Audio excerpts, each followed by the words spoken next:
How does bone marrow affect anemia in sickle cell disease? Have you ever wondered how bone marrow plays a role in anemia for those living with sickle cell disease? Let's dive into this important topic. Sickle cell disease is a genetic condition where red blood cells become misshapen, leading to various complications, including anemia. The bone marrow is vital in producing red blood cells, which carry oxygen throughout the body. In sickle cell disease, the bone marrow works hard to keep up with the destruction of these abnormal cells. Anemia in sickle cell disease primarily occurs due to hemolysis, which is the breakdown of sickled red blood cells. These sickled cells have a shorter lifespan compared to normal red blood cells. As a result, the body loses more cells than it can produce. To counteract this, the bone marrow increases its production of red blood cells. This process is known as erythropoiesis.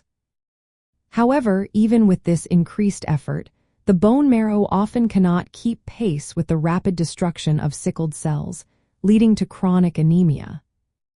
In sickle cell disease, the bone marrow undergoes what is called stress erythropoiesis. This means it is working harder than usual to replace the lost cells. The bone marrow releases more immature red blood cells, known as reticulocytes, into the bloodstream to help compensate for the anemia.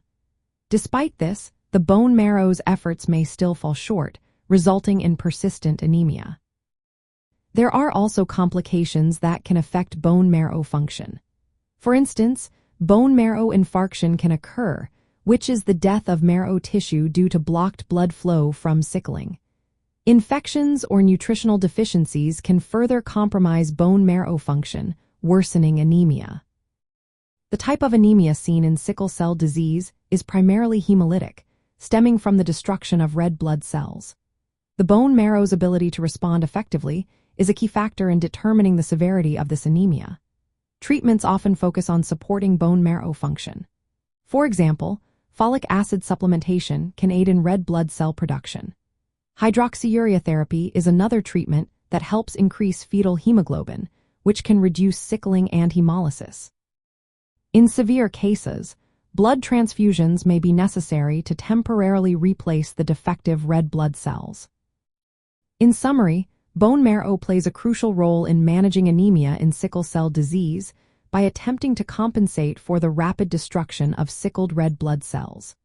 However, this compensatory mechanism often proves insufficient, leading to the chronic hemolytic anemia characteristic of the disease. The health and function of the bone marrow are central to understanding and managing anemia in sickle cell disease. Always consult healthcare professionals for personalized medical advice and treatment options.